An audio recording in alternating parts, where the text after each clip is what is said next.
I meet him because my car breaks down in front of his restaurant. My name is Victoria Ashford. I come from the kind of family where things work out. Money solves problems. Connections solve the rest. We have a family name that opens doors. Until my ancient Range Rover dies on a street in Wynwood at sunset. I'm sitting in the driver's seat, trying to decide between calling AAA or my father's assistant, when a man walks out of the restaurant next to me. He's the kind of man that makes you understand why people believe in love at first sight. Tall, dangerous looking, his suit is expensive, his watch is expensive. Everything about him screams power and money. Car trouble. He asks, approaching with the confidence of someone who's never been told no. The engine died, I say. I own the building, he says, pointing to the restaurant. Come inside. Have a drink while you wait for help. I should say no. I should call AAA. I should do anything except follow a stranger into a restaurant. Okay, I say instead. His name is Leonardo Valdez. He's 39 years old. He tells me he's in import-export, which is vague enough to mean anything. He buys me an expensive drink and asks about my life, where I'm from, what I do, why I drive a falling-apart car. I tell him I'm an art curator, which is true. I work at a gallery in the design district, specializing in contemporary Latin American artists. I tell him I come from an old Miami family, also true. I tell him I'm driving this car because I'm being environmentally conscious. This is a lie. The truth is I wanted to prove I didn't need my father's money. So I fixed up a Range Rover and drove it around like I was proving something important. Apparently, what I was proving is that I make terrible decisions. You should let me help you, Leonardo says. Let me get your car fixed. I know people. I can't accept that, I say. The Ashfords don't accept charity. Why not? Because I don't know you, and it would be inappropriate. It's appropriate if I'm offering it as a human being helping another human being, Leonardo says. Unless you think my offer comes with strings attached. Doesn't it? I ask. Only if you want it to, he replies. So I let him help me. He calls someone on his phone, and within an hour, my car is being towed. He drives me home in his Rolls-Royce. When we arrive at my apartment in Brickell, he writes down his number on a piece of paper. Call me when you want to have dinner, he says, as a thank you, and also because I'd like to see you again. I take the number, and I'm pretty sure I'm not going to call. I call the next day. Leonardo takes me to dinner at restaurants that require reservations months in advance. He takes me to museums to look at art. I talk about composition and color theory. He listens like what I'm saying actually matters. On our third date, he buys 3 paintings by a Venezuelan artist I've been following for years. He asks me to help him figure out where to hang them in his penthouse. This is when I fall in love with him, not because he's rich, but because he values my opinion, because he asks for my help, because he treats me like someone who matters. We spend 3 months dating. Dinners, galleries, private showings. I'm happy in a way I didn't know was possible. And then everything changes. It's 6 months into dating Leonardo when I discover what he actually does. I'm at his penthouse on a Saturday afternoon. He's in the shower. I reach for his phone to set an alarm, and a message notification appears. 3 shipments delayed. Waiting for your order on the San Juan operation. The Morales family is getting nervous. My first instinct is to ignore it. My second instinct is to pretend I didn't see it.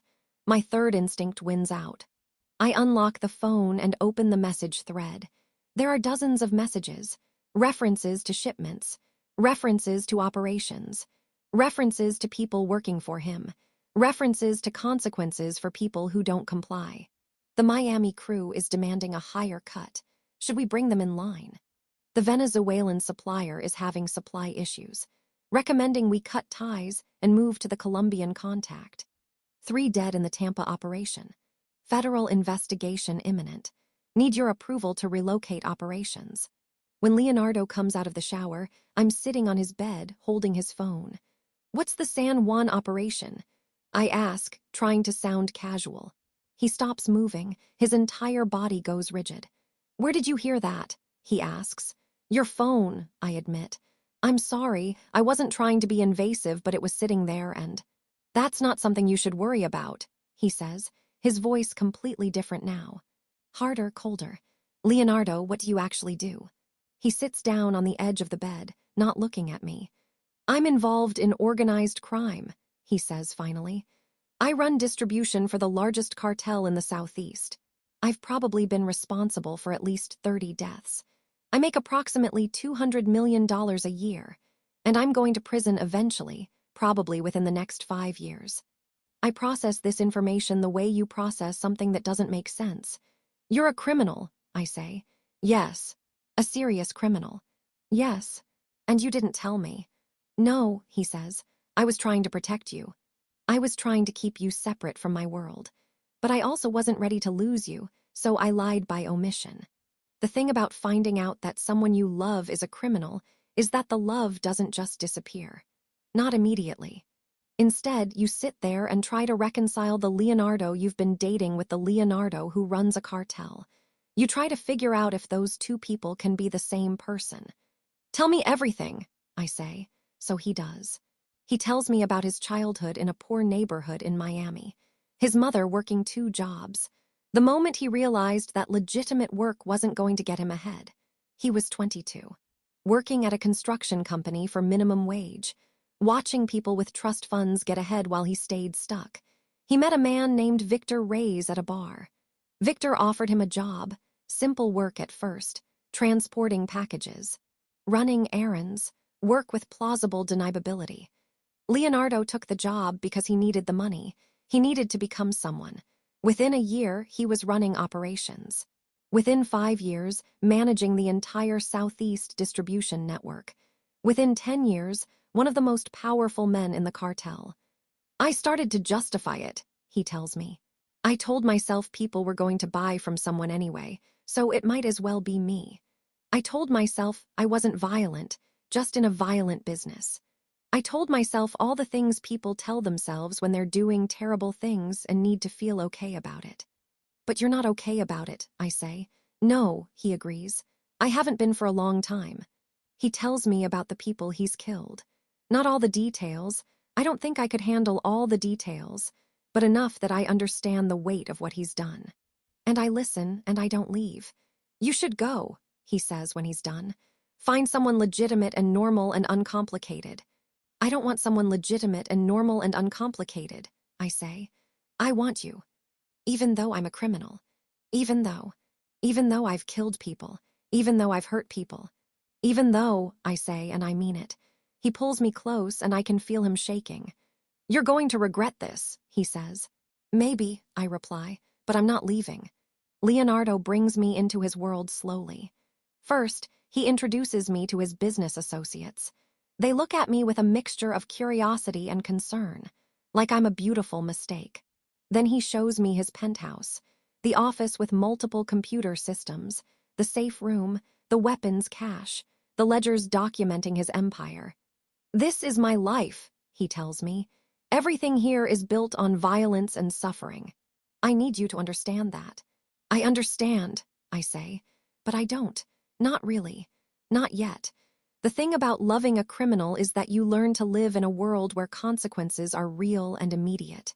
You learn to live with the knowledge that the man you love has done terrible things. You learn to live with the knowledge that he might do terrible things again.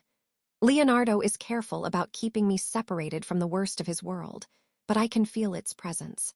I can feel the weight of all the decisions he's made. 6 months after learning the truth, Leonardo asks me to move in permanently. I need you to understand what you're choosing, he says. If you move in, you're committing to this life. You're committing to me, knowing exactly who I am. I'm choosing you, I say, and I do move in. I give up my apartment. I become integrated into his life in ways I can't escape from. My family doesn't understand. My father especially doesn't. Victoria, I've had a private investigator look into this man, my father tells me. He's involved in serious criminal activity. You need to leave him. I'm not leaving him, I say. He's going to destroy your life. He's going to destroy your reputation. Then I'll rebuild it, I say. My father doesn't speak to me for a year. Eventually, he softens, but he never fully accepts Leonardo.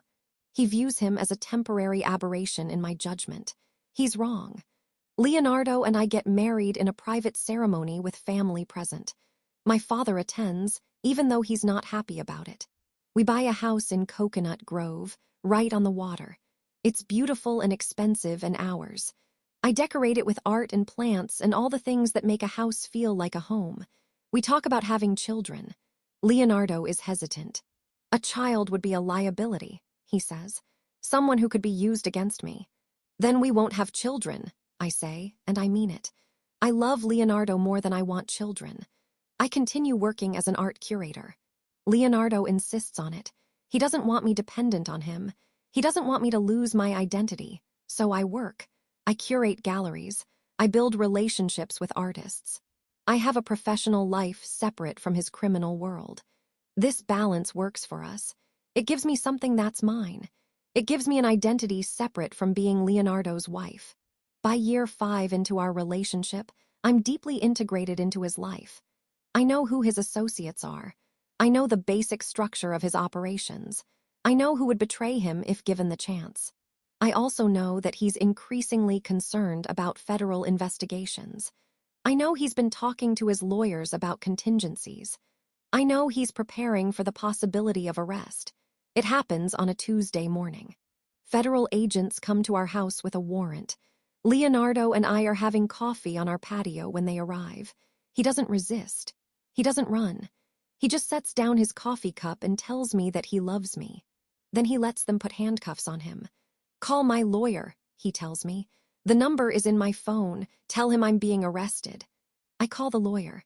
I watch as Leonardo is taken away. I watch as federal agents search our home. The FBI agent in charge is a woman named Sarah Chen. She's almost apologetic about having to arrest Leonardo. I've been investigating him for 3 years, she tells me, while her team searches the house. He's responsible for at least 30 deaths. He's moved approximately $500 million through criminal operations. He's one of the most dangerous men in the Southeast. He's also a human being, I say. Yes, she agrees. He is, but he's a human being who's committed serious crimes. They take him to federal detention. I'm allowed to see him once before he's transferred. He looks smaller in the orange jumpsuit. But when he sees me, he smiles. It's going to be okay, he tells me. I'm going to take a plea deal. I'm going to plead guilty. I'm going to accept whatever sentence the judge gives me. How long? I ask. Probably 15 to 20 years, with eligibility for parole after 7 or 8. 15 to 20 years, I'm 36. In 20 years, I'll be 56. Leonardo will be 59. I'm going to wait, I tell him. You don't have to, he says. I'm waiting anyway, I say, and I don't want to hear any arguments about it. The trial lasts 3 months. The prosecution presents evidence, financial records, testimony from informants, the ledgers he kept so carefully. Leonardo's lawyer argues for leniency. He argues that Leonardo has done charitable work, that he's capable of rehabilitation. The prosecution argues that Leonardo is dangerous and should be put away for as long as possible. During the trial, I sit in the gallery and listen to testimony about the man I love. People describe him as a monster. People describe the harm he's caused. And I have to reconcile the Leonardo I know with the Leonardo described by the prosecution. The man who listens when I talk about art. The man who holds me at night. The man who makes me feel special. Versus the man who's killed people. The man who's built an empire on violence. Leonardo takes a plea deal. He pleads guilty to 12 counts, including money laundering, drug trafficking, and conspiracy to commit murder. The judge sentences him to 18 years. I visit Leonardo in federal prison every weekend for 10 years. The prison is located 90 minutes outside Miami. The visiting room is depressing, fluorescent lights, plastic furniture, the constant sound of people talking through plexiglass. But Leonardo and I make it work. We hold hands through plexiglass. We talk about my job. We talk about his education programs in prison. We talk about the life we're going to have when he gets out. Do you ever regret it? He asks me during one visit, coming back to me, choosing to stay. Every single day, I tell him. But not in the way you think. I regret that my life has been put on hold. But I don't regret choosing to love you. Leonardo participates in educational programs. He learns about business and psychology and history. He reads voraciously. He tries to understand how he became who he became. I continue working. By year 5 of his imprisonment, I'm the director of a major contemporary art gallery in the design district. But every weekend, I'm at the prison. Every weekend, I'm holding his hand through plexiglass and reminding him that someone on the outside still believes in him. By year 8 of Leonardo's sentence, he's eligible for parole. The parole board reviews his case. They consider his behavior in prison. They consider his participation in educational programs. They consider his remorse. They grant his parole. Leonardo will be released in 4 weeks. I pick him up from the prison on a Thursday afternoon. When he walks out through the gates, he looks smaller than I remember. He's lost muscle. He's lost something ineffable. But when he sees me, he smiles. "Hi," he says when he reaches me. "Hi," I say, and I pull him into an embrace. He feels real and solid in a way he never felt through plexiglass. "I can't believe I'm out," he says. "I can't believe this is real." "It's real," I tell him. "You're out, you're home." We drive back to Miami together, and Leonardo stares out the window like he's seeing the city for the first time. The first few months after Leonardo's release are disorienting. He's out of prison, but he's on parole. He has restrictions. He has a curfew. He has limitations on where he can go and what he can do. But he also has freedom he hasn't experienced in 8 years. I help him navigate the modern world. Technology has changed. Social media has exploded. Leonardo struggles with the limitations of parole, but he adapts. He gets a job at a construction company, starting entry-level despite being overqualified. "I need to prove I can do legitimate work," he tells me. "I need to prove I've changed." He works hard. Within a year, he's promoted to supervisor. Within 2 years, managing projects. Within 3 years, essential to the company's operations. He gets his parole restrictions lifted early because he's been such a model of rehabilitation.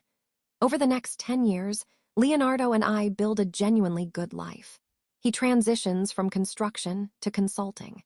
He starts his own company helping businesses understand finance and operations.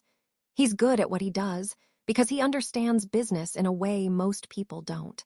I continue advancing my career. By year 15 after his release, I own my own gallery. I'm recognized as one of the most important art curators in Miami. We buy another house in Coral Gables with a garden and room for expansion. We fill it with art. We adopt a son. His name is Miguel, 3 years old when we get him. He becomes the center of our world. Eventually, we adopt a daughter. Her name is Isabella, 2 years old. Being a parent with Leonardo is different than I expected. He's patient and loving and present. He reads bedtime stories. He helps with homework. He attends school events. Our children don't know about Leonardo's past. We've agreed to tell them when they're old enough to understand. But for now, they just know him as their father. My father, who never fully accepted Leonardo, gradually comes around when Miguel is born. Having a grandchild softens people's positions. By year 20 after Leonardo's release, we've built a stable, good life. We have our house, our children, our work, a marriage that's strong because it survived more than most. Leonardo starts volunteering with a Trisk youth in Miami. He works with boys growing up in poverty, vulnerable to the same pull toward organized crime that Leonardo felt when he was young. He teaches them about business, about finance, about consequences. "Why are you doing this?" I ask him. "Because I want to save people from the path I took," he says. "Because I want to show them there's another way. Because I want to be the person for them that no one was for me." He expands the work into a nonprofit called Second Chances. The organization helps teenagers avoid organized crime. Leonardo speaks at schools about the consequences of his choices. I'm proud of him, but I'm aware that his redemption doesn't erase what he did. "Do you think I'll ever actually be redeemed?" He asks me one day while we're sitting on our porch. "No," I say, "but I think you can spend your life trying to be better, and that's more important than redemption." I think about the woman I was when I met Leonardo. I was innocent in a way I can never be again. I believed the world was fundamentally good. I believed love conquered all. I believed if you loved someone enough, you could change them. That woman doesn't exist anymore. The woman I am now knows love is complicated. I know people don't change just because you love them. I know choosing to be with someone means accepting all of who they are, including the terrible parts. I know the world can be cruel and violent, and sometimes good people do terrible things. But I'm happier. In a way, innocent me could never have been. The innocence I lost was replaced by something deeper, an understanding of what love actually requires. It requires acceptance. It requires sacrifice. It requires choosing someone despite knowing their darkness. By year 25 after Leonardo's release, our children are teenagers. Miguel is 17. Isabella is 16. They understand their father is different. They understand he's been through something most people haven't. One day, Miguel asks directly, "What did Dad do?" He asks. "Why do people sometimes look at him strange?" Leonardo and I decide it's time to tell them the truth. We sit down with them, and we tell them about Leonardo's past. That he was involved in organized crime, that he spent time in prison, that he spent the last 25 years trying to be better. Does that make him a bad person? Isabella asks. No, I say. It means he did bad things, but people aren't defined by their worst mistakes. They're defined by what they do after making those mistakes. Will he go back to crime? Miguel asks. No, Leonardo says. Because I've spent the last 25 years understanding why I made the choices I made. I've become someone different, and I'm not going back. The children accept this information with more grace than I expected. They don't reject Leonardo. If anything, they respect him more. Miguel is planning to work in criminal justice reform, influenced by his father's example. Isabella is studying art history, following in my footsteps. Both children are proud of who their father has become. By year 30 after Leonardo's release, we've been together almost 40 years.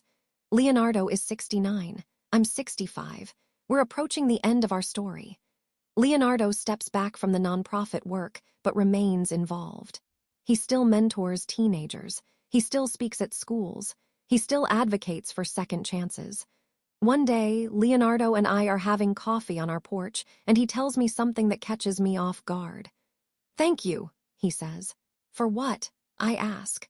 "For seeing me at my worst and deciding to stay, for waiting for me in prison, for building a life with me, for believing in me when I didn't believe in myself." "You're welcome," I reply.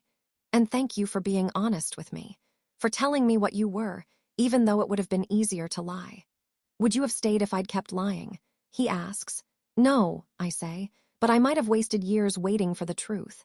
Instead, I wasted years knowing the truth. That's a better kind of waiting." On our 30th wedding anniversary, Leonardo and I go back to the restaurant where we met. The building is different. It's been renovated.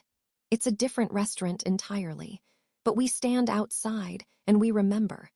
"I walked out of this building because I wanted to help a woman with a broken car," Leonardo says. "And that one decision changed my entire life." "My car didn't break down by accident," I tell him. "I think some part of me knew that I needed to meet you. Some part of me was brave enough to take a chance on a stranger." "And now," he asks, "now I know I was right to take that chance. Even knowing everything that came with it, I would make the same choice." He pulls me close, and we stand in front of the restaurant where we met. I've stopped thinking of myself as an innocent person. I'm someone who loves a man who's committed terrible crimes. I'm someone who waited for him in prison.